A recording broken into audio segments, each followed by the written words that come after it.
Hello friends, I am Dr. Madhu, consultant gynecologist from Babylon Hospital. Previously हमने menstruation and puberty पे discuss किया था. Hopefully आपको अच्छा लगा होगा. इस बार हम नॉर्मल अडल्ट में मेंस्ट्रुअल साइकिल का क्या पैटर्न रहता है, क्या हमको कब इसके लिए हमें अवेयर होना चाहिए, कब हमें एडवाइस लेनी है और कब हमें एंग्शियस नहीं होना है, इसके बारे में हम डिस्कस करते हैं.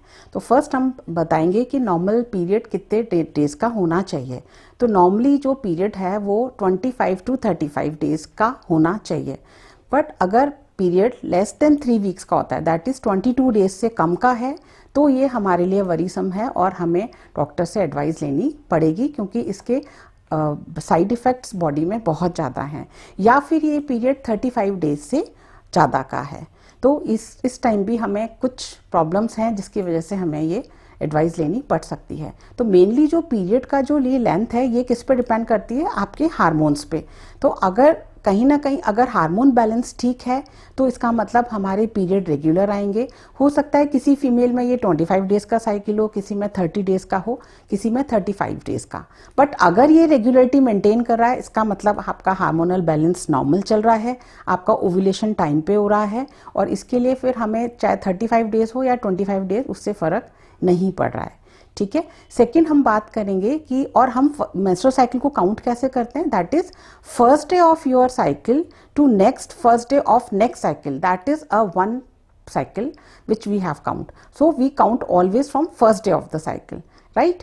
सेकेंड हम बात करेंगे कि ये कितने दिन का होना चाहिए. तो नॉर्मली जो हम कहते हैं कि it is from 3 to 5 days, but again it varies. कई लोगों का शुरू से स्टार्टिंग अलग अलग, हर फीमेल का अपना एक अलग मेंस्ट्रुअल साइकिल का पैटर्न होता है. कुछ लोगों का ये 2 डेज का ही होता है, but it is also considered as a normal. कुछ लोगों का ये 7 डेज का भी हो सकता है. मोस्टली ये जो पीरियड का जो ये लेंथनिंग है ये जनरली जेनेटिकली डिसाइड होती है. जिनकी मदर्स को भी हैवी पीरियड्स होते हैं, 7 डेज 8 डेज चलते हैं, जनरली उनकी गर्ल्स को भी या उनकी डॉटर्स को भी ये पीरियड ज़्यादा चलता है.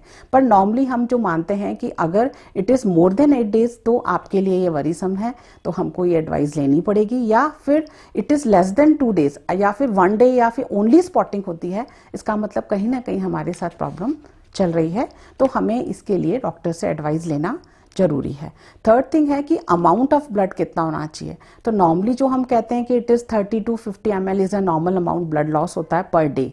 बट अगर इसको हम ऐसे मेजर नहीं कर सकते, बट जब हम क्वेश्चनिंग पूछते हैं कि नॉर्मली हम ये मानते हैं कि अगर 3 to 4 नैपकिन्स अगर पेशेंट लेता है या उसके सोक्ड होते हैं तो that is considered as a normal period, right. और उससे हैवी है या हर 2-3 घंटे में आपको लग रहा है कि बहुत ज़्यादा सोक हो रहा है या बहुत ज़्यादा पैसेज ऑफ क्लॉट्स हैं, तो इसका मतलब आपकी ब्लीडिंग बहुत ज़्यादा है और उसके लिए हमको हमारे डॉक्टर से मिलने की ज़रूरत है.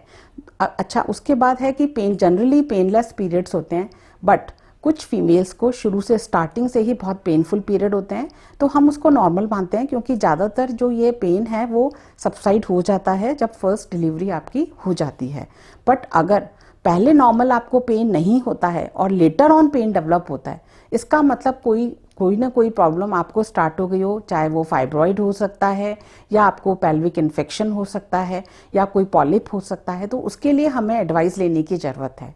अच्छा, एक डिलीवरी के बाद और अबॉर्शन के बाद, दोनों के बाद आपका मेंस्ट्रुअल साइकिल पैटर्न चेंज हो सकता है. अगर वो फिर भी रेगुलरिटी मेंटेन है तो आप उसके लिए चिंता नहीं करें. बट अगर वो बहुत इरेगुलर हो रहा है या जैसा मैंने जो बताए हैं कि जो नॉर्मल लिमिट्स हैं उसके बियॉन्ड जा रहा है, तो हमें इसके लिए वरीसम होने की ज़रूरत है, हमें इसके लिए गायनिक से मिलने की ज़रूरत है. तो आज हम इस वीडियो में इसी को डिस्कस करेंगे. नेक्स्ट वीडियो हम इसमें जो भी एबनॉर्मलिटीज़ हैं, चाहे वो लेंथ को लेके हो, चाहे वो ब्लीडिंग को लेके हो, हम उसके बारे में डिस्कस करेंगे. Thank you.